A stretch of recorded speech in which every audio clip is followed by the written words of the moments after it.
नमस्कार, आप देख रहे हैं केलांचल टाइम्स और मैं हूं आपके साथ सपना ठाकुर। आइए रुक कर लेते हैं आज की खास बड़ी खबर की ओर। बिहार में विधानसभा चुनाव है। वहीं बिहार विधानसभा चुनाव 2025 अपने चरम पर है और माहौल ऐसा है मानो पूरा राज्य लोकतंत्र की एक विराट परीक्षा में शामिल हो गया हो। पहले चरण के मतदान में जनता ने अपनी भूमिका शानदार तरीके से निभाते हुए रिकॉर्ड 64.66% वोटिंग की, जो न सिर्फ बिहार के चुनावी इतिहास में एक नया मील का पत्थर है, बल्कि पूरे देश को इस राज्य की राजनीतिक चेतना का एक प्रभावशाली संदेश भी देता है। 3 करोड़ से अधिक मतदाताओं ने शांतिपूर्ण और उत्साहपूर्ण तरीके से मतदान कर ये साबित कर दिया कि वे अब अपने भविष्य को लेकर अधिक सजग और जागरूक हैं। इस ऐतिहासिक मतदान के बाद अब पूरे बिहार में दूसरे और अंतिम चरण के लिए चुनावी माहौल पूरी तरह गर्म हो चुका है।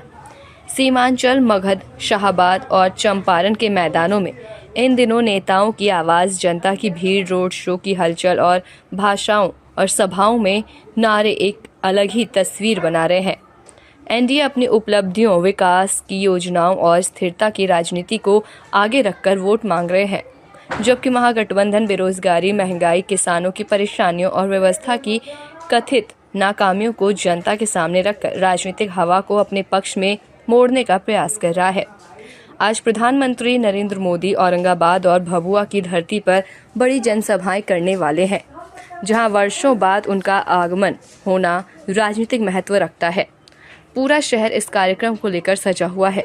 सुरक्षा व्यवस्था अभूतपूर्व है और ये रैली कैमूर क्षेत्र के वोटरों के मनोविज्ञान पर असर डालने की क्षमता रखती है। पूरा शहर इस कार्यक्रम को लेकर सजा हुआ है। सुरक्षा व्यवस्था अभूतपूर्व है और ये रैली कैमूर क्षेत्र के वोटरों के मनोवैज्ञानिकों पर असर डालने की क्षमता रखती है। दूसरी तरफ आरजेडी के नेता तेजस्वी यादव और कांग्रेस सांसद राहुल गांधी लगातार गांव-गांव सभाओं और पदयात्राओं के जरिए युवाओं, किसानों और मजदूर वर्ग से सीधा संवाद स्थापित कर रहे हैं। राहुल गांधी ने इस बार खुलकर प्रधानमंत्री नरेंद्र मोदी और बीजेपी पर चुनावी धांधली के गंभीर आरोप लगाए हैं। उनका कहना है कि वो आने वाले समय में चरणबद्ध तरीके से ऐसे सबूत जनता के सामने रखेंगे जो ये दिखाएंगे कि चुनाव प्रक्रिया को व्यवस्थित रूप से प्रभावित किया गया। हरियाणा चुनाव का उदाहरण देते हुए उन्होंने कहा कि वहां होलसेल वोट चोरी हुई और चुनाव आयोग ने शिकायतों के बावजूद आंखें मूंद ली। इस बीच जमुई में केंद्रीय गृह मंत्री अमित शाह की रैली में महागठबंधन पर तीखा हमला हुआ।